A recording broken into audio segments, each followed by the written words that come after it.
Hey friend, Church D coming at you once again. Thank you for tuning into What Does It Take to Win? On this episode, the primary focus is going to be emotions. So the official title would be Don't Let Temporary Problems Distract You from the Bigger Picture. So as I said, it's going to be focused more so on emotions. It also connects to, your temporary problems and certain things that you may be dealing with that you think are going to just never leave you alone, but in reality, it's something very small and you can actually get over it. So let's dive right in. Now, a lot of what I've grasped now was actually being taught to me at a younger age.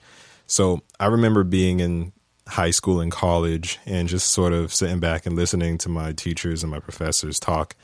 And I'd be so stressed out because I was focused on just passing the test that I missed actually a lot of what they were saying. Like I would hear it, but I wouldn't take it to heart and sort of use it to apply to my daily life. So, for example, if they said to me, don't spend your money unwisely, I'm just worried about passing the test so I can graduate and move on to the next level. I wasn't thinking about, what did they mean by that? And how can I apply that to my life? Like, how can I open up bank accounts, or how can I just literally keep the money in my hand for a long period of time before spending it? Or how am I going to divide my needs from my wants, and etc. and so on. So, yeah, when you're focused sort of on that smaller problem, like you're not looking at the full picture, you're not looking at the bigger picture. It's just, with me, it was, I got to pass this test so I can move on. But I wasn't thinking, I got to get this concept, I have to grasp this concept so I can use it later on in life and then even pass it down to future generations. So that's a little bit of a rant. I'm sorry. I want to stay on topic. I'm going to do that for you. So back to what I was saying, I've jotted down some points. This time I only have 3 points. So this is going to be short and sweet. The first point deals with your emotions and how it can, you can sort of self-sabotage your future or your destiny, if you want to get super deep. If you allow your emotions to kind of overtake you and you can't get them or keep them in check. Point number 2 deals with not allowing yourself to get wrapped up in your current problems. So I kind of spoke about that, in the opening, and I'll dive a little bit deeper into that. And point number 3 is what we all need to do, and it's learn to strategize. Ever so often, we get offended or we'll feel a certain type of way, and we act off of our emotions. So let me start from point number 1, because it will all tie together, and hopefully you'll see where I'm going with this. So your emotions, if you allow them to, they can actually ruin your life. Now that's pretty big. Like, just because somebody ticked you off one day and you're feeling a certain type of way, that could potentially ruin your life. What I can say in order to kind of keep that under control is, if you're angry, if you're sad, if you're depressed, whatever, if you're feeling any of these emotions at the moment and you have to make a decision or choice, you need to take a break. That's going to be step 1. Take a break. If somebody gets you angry, if they punch you in your face, right, and they say, okay, now you have to make a decision, walk away. Take a break, take some time off to cool off and collect yourself, get your emotions under control, and then come back and make the decision.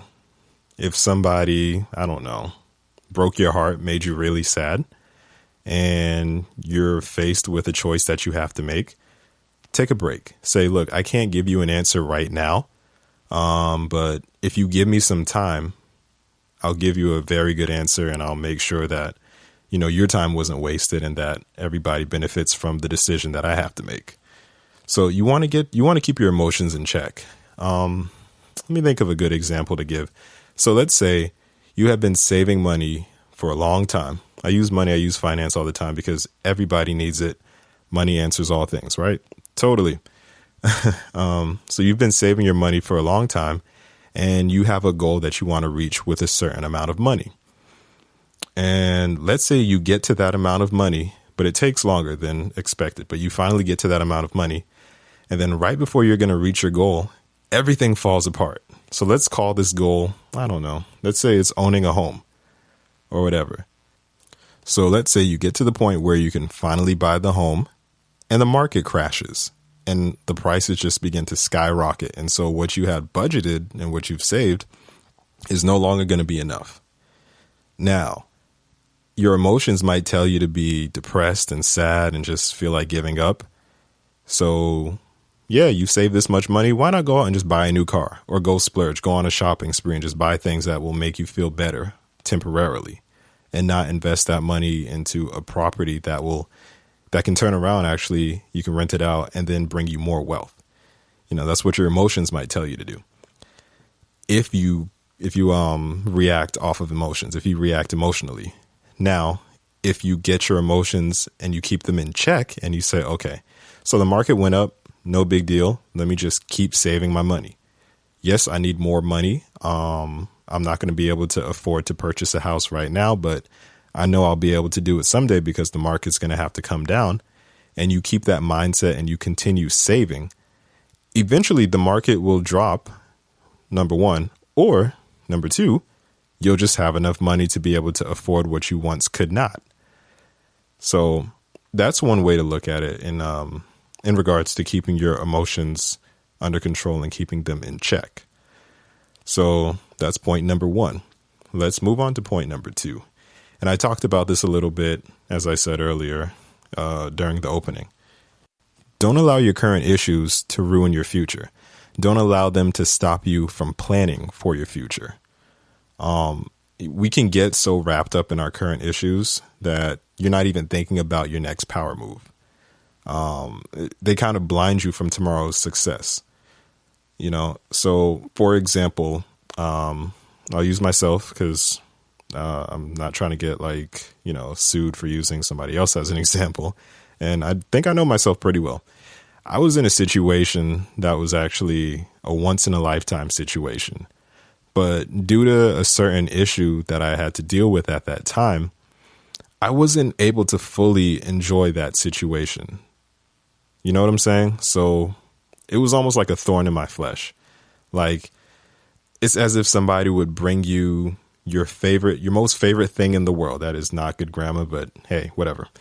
It's like somebody would bring you something that you really love, but it's like under the condition of you have to deal with a problem. You know what I'm saying? Like, okay, here, I'm going to give you this plate of food. I know you love this. This is your favorite dish, but I'm going to load it with hot sauce so you can't really taste it and it's going to burn your mouth. That's actually what you end up doing when you focus on your short-term or your current problems and issues. You're not enjoying the experience to the fullest. Try to take your mind off of what's happening right now and what's weighing you down and keeping you stressed out and look forward to the bigger picture. Like, I remember being so mentally drained. Certain days I just didn't even want to get out of bed. It was just like, okay, I don't really want to do today. Can we hit the fast forward button and try to do tomorrow and see that that's going to be much better? Now, when I look back at it, it's like, yo, that really wasn't even a big deal. I wish I had just kind of put that out of my mind and enjoyed what was happening at that point, because again, that was a once in a lifetime ordeal that took place. So, kind of chew on that and think about it. Maybe you can use it and apply it to your life. And finally, let's get to our third point. I don't know if this is the most important point, but it's crucial. And it's learn to strategize. I think a lot of people have a big issue with strategy and strategizing. So how do we strategize? Okay. We can't react every time our emotions begin to rise. So let's look at this. Let's examine our place of work, however we make money, whatever. You have to interact with certain people that may say things to push your buttons. You can't react emotionally every time because you're now putting your livelihood and you're putting your finances in jeopardy.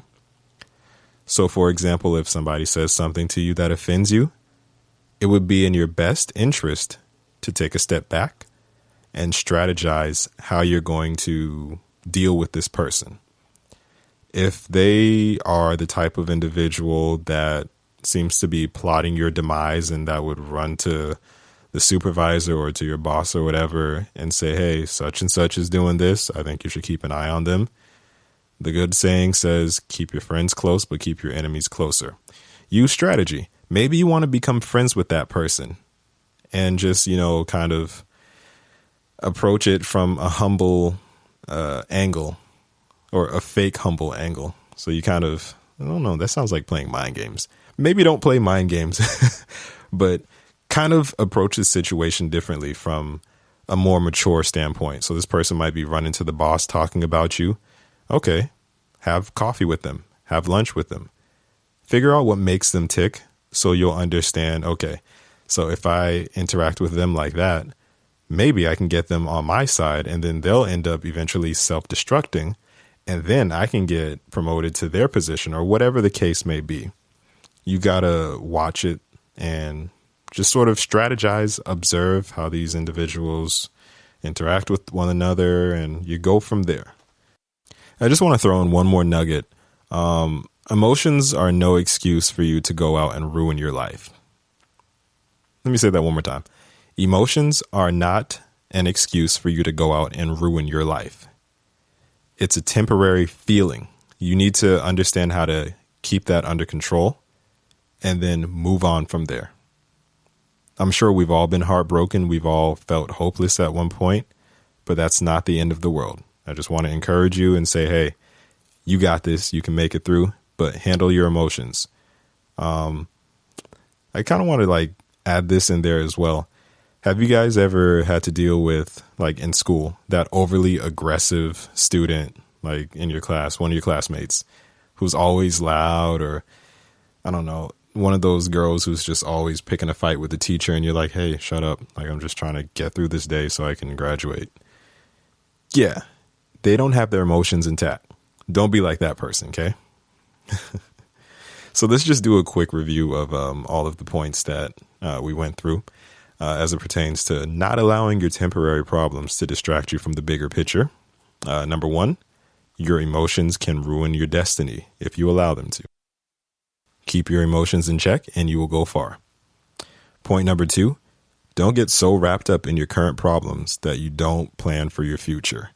If you fail to plan, you plan to fail.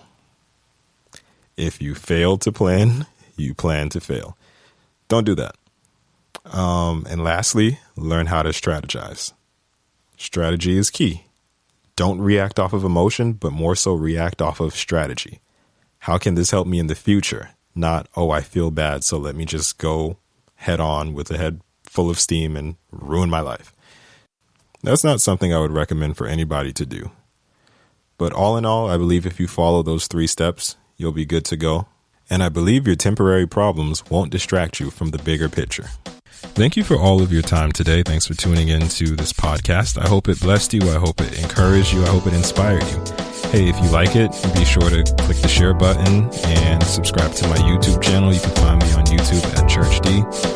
Check out my website. I'll put the link in the description below. And until next time, thanks for tuning in, friends.